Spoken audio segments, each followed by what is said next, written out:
Welcome to day 2 of digital learning. Hope all of you are healthy. Crazy that we have a quarantine now, and since we are going to be doing this a while, give me some suggestions of how you think I can improve or I could make it different, or maybe some things that you guys would like to see.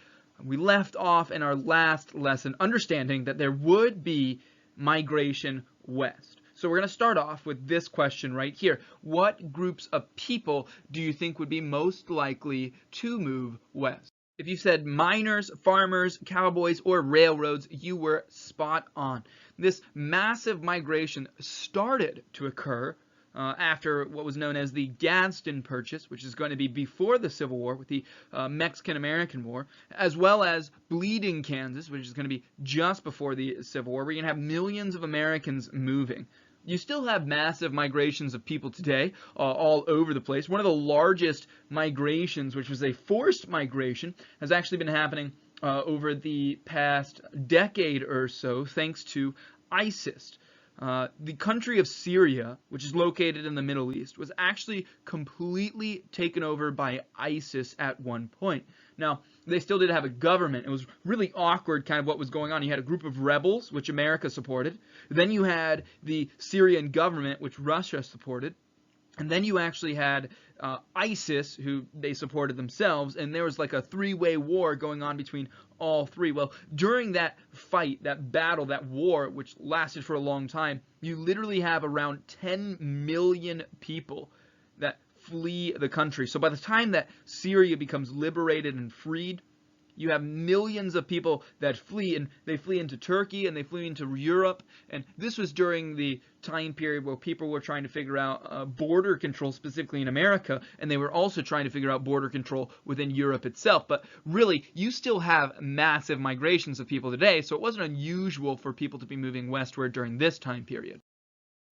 Now, once again, this isn't the first time that millions of Americans were moving. If you remember, during the era of the Manifest Destiny, many people were moving westward as well. But this time it's different, and we will get to why it's different in a little bit. And that whole idea of Manifest Destiny, by the way, was taking land from sea to sea. Now, if I fast forward to 2020, today, countries don't colonize anymore. But they still want to have influence. They don't settle land or anything along those lines, but instead what they do is they want to increase what's called their sphere of influence. They use economics to encourage other countries essentially to do what they want. Because of the coronavirus, it's created this strange environment where countries are fighting for influence specifically on who can come up with a cure the fastest, or who can quarantine the best, or who can test the best. If you paid attention to the news at all, America as a country, the government that we have, has gotten lots and lots of flack, meaning lots of hate, because we can't test the amount of people that a country like South Korea can. So our virus has been able to spread a little bit faster than other countries, and South Korea has been praised for their ability to stop it. As of the 23rd of March, which is when I'm recording some of this, there are 15,000 that are dead. But now, as of March 30th, there are 30,000 people that have died. So you can see just how quickly and how drastically this is just exploding and going out of control. And hopefully that gives you an idea of why we have this quarantine. But let's get back to the notes. What makes this migration different than the Manifest Destiny one is railroads. During the first one, railroads existed, but they weren't nearly as established as they were during this second migration during the 1860s to the 1900s. If you remember, during the Civil War, railroads became incredibly important as they helped transport troops. The building became really, really important. And as these railroads carried people and goods and ideas, it created these communities. And some of those communities actually still exist today because of these railroads. Cities like Kansas City, Missouri, or Omaha, Nebraska, or Sacramento, California actually all started as these cities where railroads were.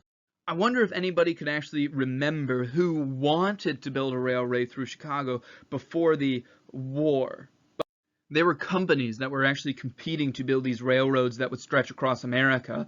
And we'll talk about these companies in just a minute, but they're all going to experience difficulties while trying to build. Really, whenever you're trying to build anything or establish or even create this new industry, which is essentially what was going on with railroads, there's always going to be challenges. Some of these challenges would be geographical. They would have to build through the Nevada mountains. I remember actually traveling through Europe when I was younger.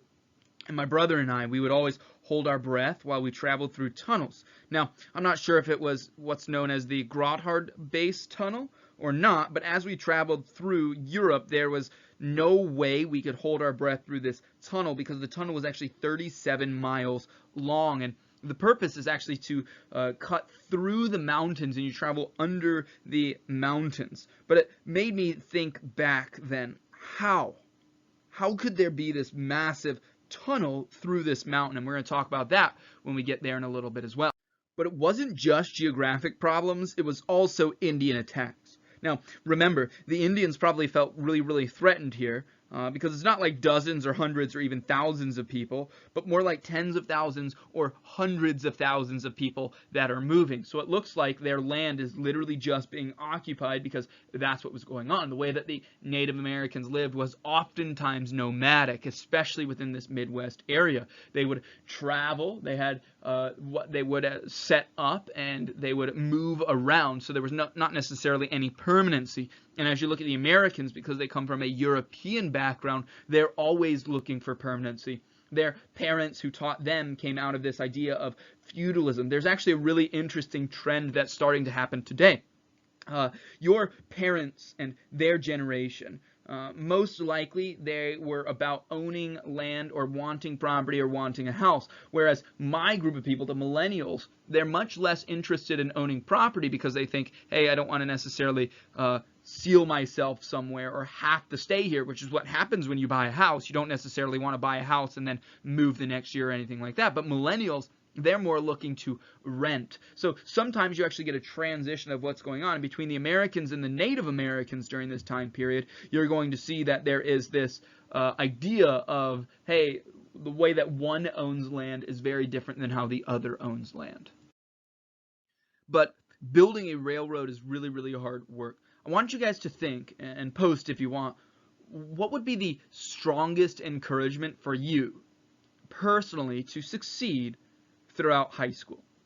All right, so I'm going to repeat that one more time so that you get it. What would be the easiest way for somebody to encourage you to do well in high school? So if you are capable of getting A's, and that means with hard work, and you currently you don't get A's because you just kind of ease by or whatever it is, what would be the easiest way to encourage you to succeed? Well, the reason that I want to ask you guys that question is because the government of America during the 1900s is going to say, how can we get people to move west, or specifically, how can we get railroad companies to build to make it easier for people to travel west? The government and all governments continually think about this question when it comes to motivating citizens. How can they best motivate their citizens? Our Senate just recently passed a bill discussing spending money or encouraging people to spend money. I don't know what the age is. I know that it has to do with taxes and different things like that, how much you earn. But if you are an adult within America, the government is about to send you a check for $1,200 because what they're trying to do is, during this quarantine time where people are stuck at home and not going out and spending money at stores or different things like that, the government is going to give people money. Not only do you not have people going out to spend money, but you also have those who are now losing income because they can't work consistent hours that they were able to before. But the government during the 1870s to the 1900s is going to be knowing or understanding the value of this transcontinental railroad. But due to the limiting powers of the Constitution, the government can't itself build this railroad. So what they do is they encourage private institutions to build the railroad by offering land for them to build on, as well as money. If you purchase land, the government will give you however much you purchased, or they'll give you half of the land that you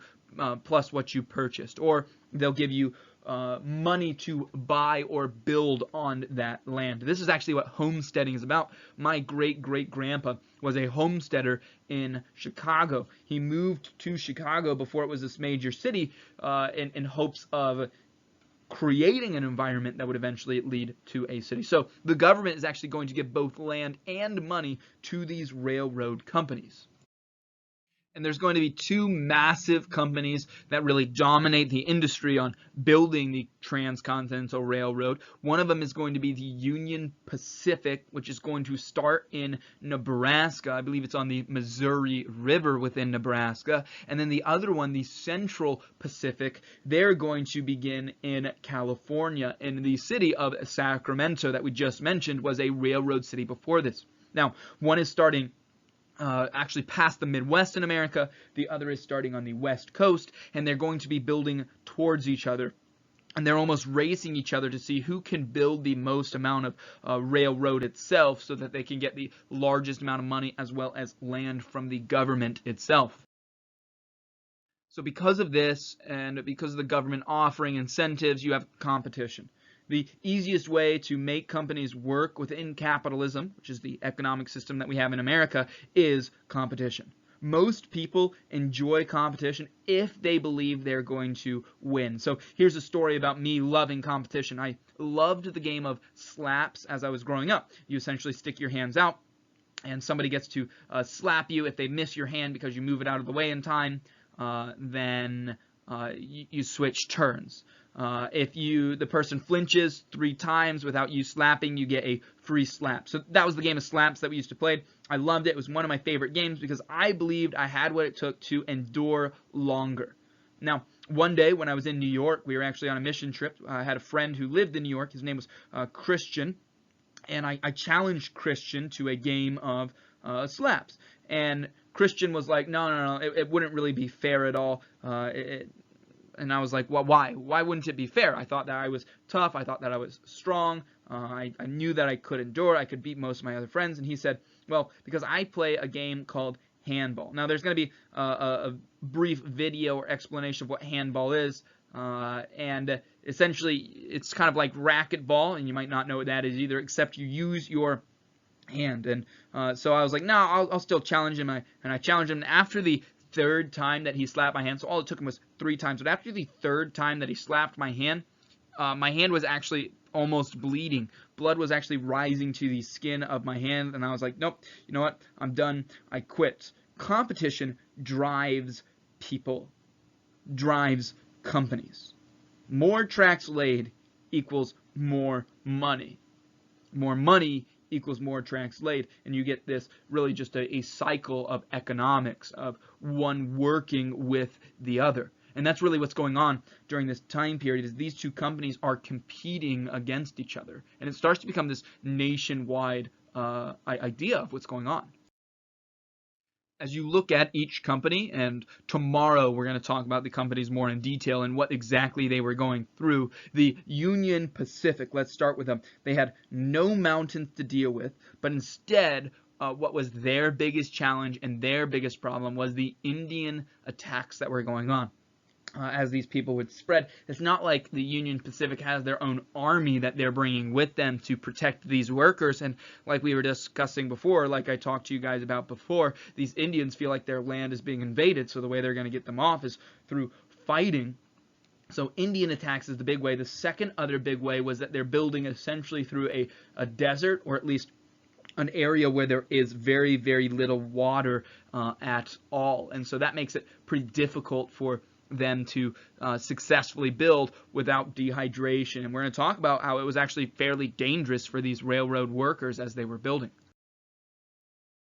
For the Central Pacific workers, they had huge mountains, 10,000 feet plus mountains, thanks to the Sierra Nevada mountain range. And there's going to be a last interesting fact that we start with tomorrow, and that's going to be about the people that were actually doing that work. And so, as I said, tomorrow we'll look at the 2 primary groups that were doing these work, or doing this work, excuse me, as they were going along. And we'll also talk about many of the new things that were going on within work culture itself, and how we didn't actually have the science that we needed to back then to keep people safe. Thanks for watching again. If you have any tips, let me know, or if you have any questions, let me know. There will be a video quiz in a form, a Google form that you'll have to fill out. It's open notes, so hopefully you'll be able to fill that out easy. It's just on the lecture that was given. But stay healthy. Have a good rest of your day and a good rest of the afternoon or night or wherever you're watching this. But you are dismissed.